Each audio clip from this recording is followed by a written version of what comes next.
चलिए यहाँ कुछ क्वेश्चन सॉल्व करते हैं ताकि हम जो ये स्टेटमेंट्स यहाँ पे दिए हुए हैं इनको हम आराम से मैथमेटिकल फॉर्म में मैथमेटिकल इक्वेशंस में कन्वर्ट करना सीख सकें। तो mister Herman's class is selling candy for school fund raiser. एक कुछ स्कूल में कुछ फंड रेजर इवेंट हो रहा था, किसी चीज़ के लिए वो लोग फंड इकट्ठा कर रहे थे। तो वो पैसा इकट्ठा करने के लिए वो लोग अपने कैंडीज अपने चॉकलेट्स बेच रहे थे। The class has a goal of raising $500। ये थोड़े से इंटरनेशनल स्कूल की बात हो रही है तो इसलिए हम लोग डॉलर्स में बात कर रहे हैं। अब उनका जो एम है कि उनको $500 इकट्ठा करना है by selling C boxes of candy. और $500 वो कैसे इकट्ठा करेंगे? जब वो सी बॉक्स कैंडी के बेच देंगे। ठीक है, तो यहाँ पे दो इंपॉर्टेंट चीज़ें हमें दिख गई कि उनको $500 इकट्ठा करना है और उनको कैंडी के सी नंबर ऑफ बॉक्सेस बेचनी है। For every box they sell they make $2.75। एक कैंडी के बॉक्स को अगर वो बेचते हैं तो उन्हें $2.75 मिलता है। Write an equation that the students could solve to figure out how many boxes of candy they need to sell. अब हमसे कहा गया है कि भाई इन क्लास के बच्चों की थोड़ी हेल्प कर दो एक इक्वेशन लिख के, ताकि उनको समझ में आ जाए कि उनको कितने कैंडीज के बॉक्सेस बेचने चाहिए ताकि उनके $500 कलेक्ट हो जाए। तो अब मुझे दिया हुआ है कि उनको सी नंबर ऑफ कैंडीज के बॉक्सेस बेचने हैं। एक कैंडी के बॉक्स का दाम है $2.75। यानी कि अगर वो एक कैंडी का बॉक्स बेचेंगे, अगर यहाँ पे सिर्फ वो एक कैंडी का बॉक्स बेचेंगे तो उनके पास कितना पैसे आ जाएगा? $2.75।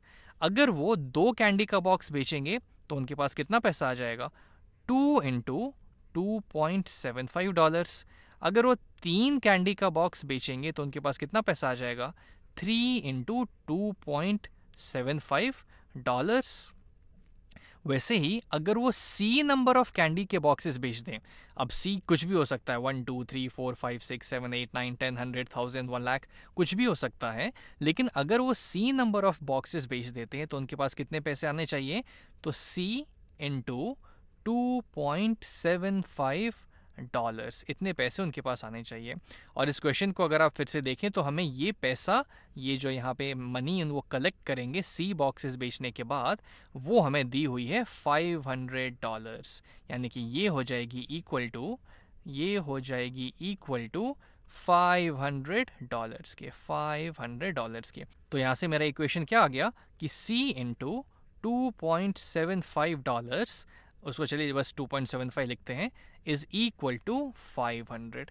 यानी कि अगर इसको मैं थोड़ा सा रीअरेंज करके लिखूं तो मेरे पास आ जाएगा 2.75 times C is equal to 500। तो चलिए इस बात को हम यहाँ पे लिखते हैं। तो ये हो जाएगा मेरा 2.75 C is equal to 500। C equal to 500 देखते हैं, ये हमने सही किया है। चलिए अगले क्वेश्चन पे बढ़ते हैं। कैंडल एक नाम है जो जनरली हम लोग इंडिया में यूज़ नहीं करते। Kendall wants to play several games of laser tag. Laser tag का गेम शायद आपने खेला होगा। तो कैंडल है जो कि ऐसे कुछ गेम्स खेलना चाहता है बस, ठीक है। शी इज़ अ फीमेल, ठीक है, वो एक लड़की है। तो she has $35 to play G games. अब उसके पास है $35 जिसमें वो जी नंबर ऑफ गेम्स खेल सकती हैं, ठीक है। टोटल उसके पास सिर्फ $35 है जिसमें वो जी नंबर ऑफ गेम्स खेल सकती हैं। Each game of laser tag cost $5। अब अगर वो एक बार लेज़र टैग का गेम खेलती है तो उसको $5 लग जाएंगे। Select the equation that matches the situation. अब यहाँ पे 3 इक्वेशन दिया गया है और हमसे बोला गया है कि इस सिचुएशन को हम एक मैथमेटिकल इक्वेशन के टर्म्स में रिप्रेजेंट करें। तो सिंपल सी बात है, इसको हम क्या करते हैं, इसको हम मैथ की भाषा में लिखने की कोशिश करते हैं।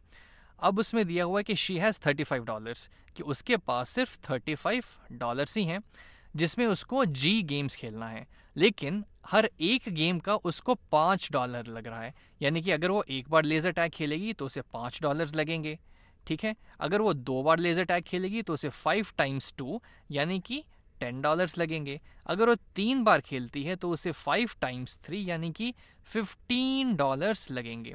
वैसे ही अगर वो जी टाइम्स खेलती है, अगर वो जी टाइम्स खेलती है तो उसे कितने पैसे लगेंगे?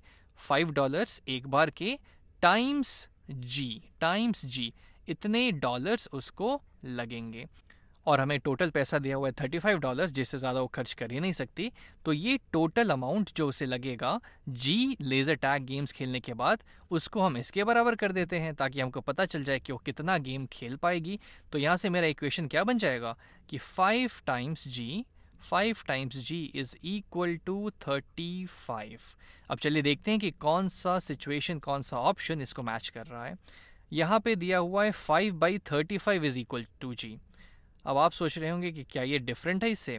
नहीं, बात कुछ डिफरेंट नहीं है। इसने क्या किया है, अगर मैं दोनों साइड को 5 से डिवाइड कर देता हूँ, एक साइड को नहीं कर सकता क्योंकि उसके बाद इक्वेशन इम्बैलेंस हो जाएगी। इक्वेशन को बैलेंस रखने के लिए और इस 5 को यहाँ से हटाने के लिए, ताकि मुझे जी का वैल्यू पता चल जाए, मैं दोनों साइड 5 से डिवाइड कर देता हूँ। तो ये हो जाएगा डिवाइडेड बाई 5, और इधर भी हो जाएगा ये 35 divided by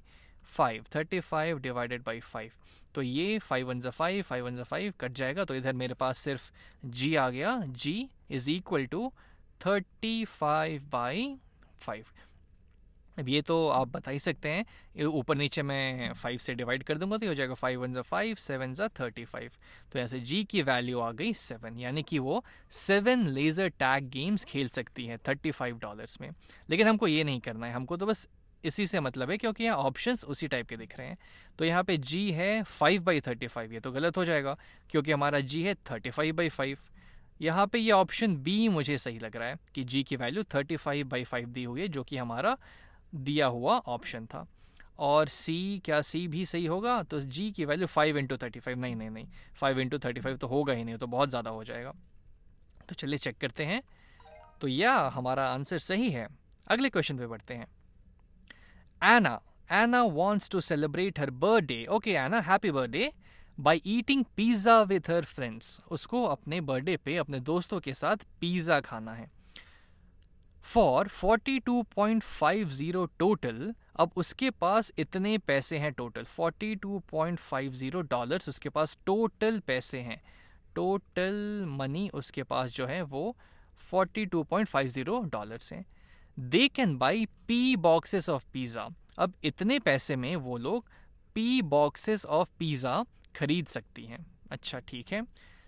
each box of pizza costs $8.5। अब एक बॉक्स की जो कीमत है, जैसे मान लेते हैं कि ये हमारा एक बॉक्स है पिज़्ज़ा का, ये एक बॉक्स है पिज़्ज़ा का, तो इसका प्राइस है $8.50। Select the equation that matches the situation. तो खैर इसमें हम बाद में आते हैं, पहले हम इसको समझ के खुद से इसमें एक मैथ का इक्वेशन बनाने की कोशिश करते हैं। अब P बॉक्सेस ऑफ पिज़्ज़ा उसको चाहिए। एक बॉक्स का दाम है $8.50। तो अगर मैं बोलूं कि एक बॉक्स का दाम हुआ $8.50, दो बॉक्स का दाम हो जाएगा 8.50 इंटू $2, तीन बॉक्स का दाम हो जाएगा 8.50 इंटू $3।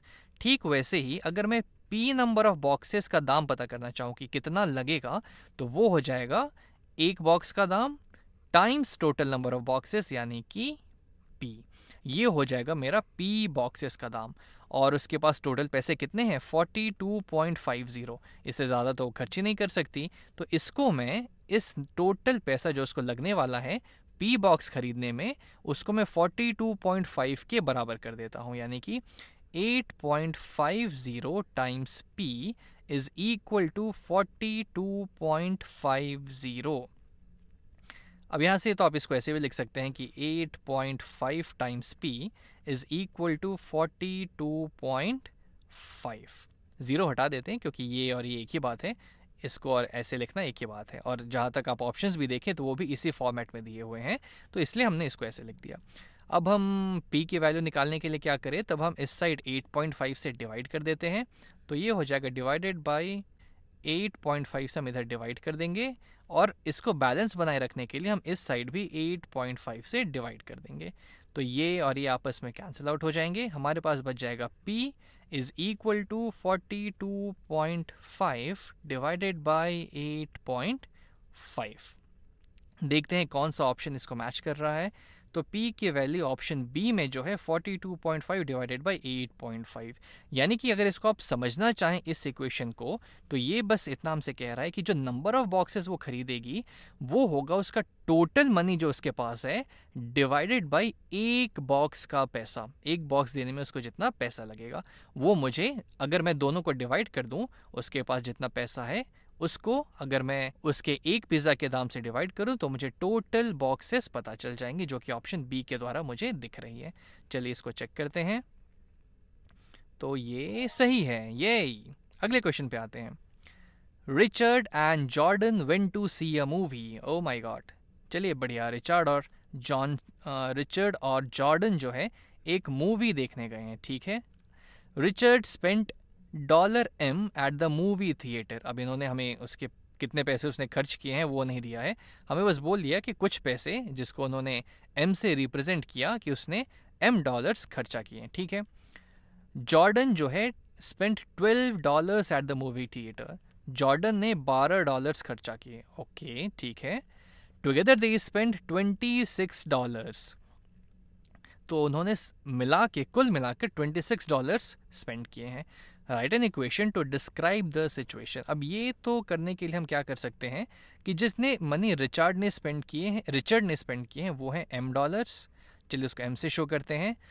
और अगर हम उसमें जॉर्डन द्वारा स्पेंड किया हुआ मनी जोड़ दें, यानी कि +12 कर दें, तब ये जो टोटल मनी आ जाएगा हमारे पास जो उन्होंने मिलके स्पेंड किया होगा, और उसकी वैल्यू क्या दी हुई है, $26 दी हुई है। $26। तो यहाँ से तो हमारा इक्वेशन बड़े आराम से बन गया। अब अगर मैं आपको बोलूँ ये पता करने के लिए कि रिचर्ड ने कितने पैसे दिए होंगे, तब हम क्या करेंगे, इस M की वैल्यू कैलकुलेट करने के लिए हम इस 12 को यहाँ से हटाते हैं। 12 को हटाने के लिए मुझे क्या करना होगा, इधर से मैं -12 कर देता हूँ। अगर इधर से मैं -12 कर रहा हूँ अब, तब मैं इधर से भी -12 करूँगा, तो ये मेरा हो जाएगा फाइनली, ये और ये कैंसिल हो जाएंगे, +12 -12 0, तो ये हो जाएगा M इज इक्वल टू 26 -12, यानी कि हो जाएगा 26 - 10 हो गया 16, -2 फिर से मुझे 14 दे देगा। यानी कि रिचर्ड ने जॉर्डन से ज़्यादा पैसे खर्च किए, और कितने किए, $14। तो चलिए खैर, हमें तो निकालने के लिए नहीं बोला था, हम तो भावनाओं में बह गए। हम यहाँ पे बस ये इक्वेशन लिख देते हैं। तो M जो कि रिचर्ड ने स्पेंड किया था प्लस $12 जो कि जॉर्डन ने स्पेंड किए थे, ये हो गए इनकी टोटल मनी, जो कि यहाँ पे दी हुई है $26 के बराबर। चलिए इसको चेक करते हैं। तो ये हम लोग सही हैं। इसको देखते हैं, ये क्या है। शारोन रेड अ 300 पेज बुक। शारोन ने एक 300 पन्नों की एक किताब पढ़ी। She red at a rate of 15 pages per day in D days। उसने एक दिन में 15 पेजेस पढ़े हैं। यानी कि अगर मैं डेज की बात करूं और यहाँ पे नंबर ऑफ पेजेस की बात करूं, तो एक दिन में वो 15 पेज पढ़ती है। 2 दिन में वो 15 टाइम्स 2 यानी कि 30 पेज पढ़ लेगी। 3 दिन में वो 15 टाइम्स 3 यानी कि 45 पेज पढ़ लेगी। 4 दिन में वो 15 टाइम्स 4 यानी कि 60 पेज पढ़ लेगी, और ऐसे वो चलती जाएगी। अब उसने ये किताब D days तक पढ़ी है, यानी कि D नंबर ऑफ डेज के लिए उसने ये किताब पढ़ी। तो अगर मैं इसको आगे कंटिन्यू करूं, तो अगर मेरे पास टोटल नंबर ऑफ डेज है D, तो वो कितने पन्ने ख़त्म कर पाएगी D डेज में, तो वो हो जाएगा 15 टाइम्स D। 15 टाइम्स D, जिसको हम लोग 15D लिखते हैं, 15D। Describe an equation two describe this situation. उसने ये किताब जो है 300 पन्नों की किताब टोटल D डेज में पढ़ी है, और हमें पता है कि D डेज में वो टोटल 15D पेजेस पढ़ पाती है। तो बस ये और ये आपस में बराबर होने चाहिए, क्योंकि 300 पन्ने ही है उस बुक में, और उसने D डेज में ये किताब ख़त्म की है, तो उसे 15D नंबर ऑफ पेजेस पढ़े होंगे। तो यहाँ से मुझे मिल जाएगा 15D जो है 300 पन्नों के बराबर हो जाएगा। चलिए बस इसी बात को यहाँ पे लिख देते हैं, लेकिन उसको लिखने से पहले इसे हम यहाँ पे सॉल्व कर लेते हैं। तब हम दोनों साइड 15 से डिवाइड कर देंगे। ये हो जाएगा 15, ये भी हो जाएगा 15, और ये हो जाएगा कैंसिल आउट, दोनों 15 से डिविजिबल हैं। तो यहाँ पे मेरे पास बच जाएगा, यहाँ पे मेरे पास बच जाएगा D इक्वल्स टू, अब यहाँ पे हम क्या करेंगे, ऊपर नीचे चलिए 15 से डिवाइड कर देते हैं। तो 15 1 15, 15 2 30 और 15 20 300। तो यहाँ पे नंबर ऑफ डेज आ गया मेरा 20, यानी कि शारोन इस बुक को 20 दिनों में ख़त्म करती है। तो खैर चलिए हम इस इक्वेशन को यहाँ पे लिख देते हैं। जो हमारा आया था वो इक्वेशन क्या था कि 15D is equal to 300। Check करते हैं, ये हमारा आंसर सही है।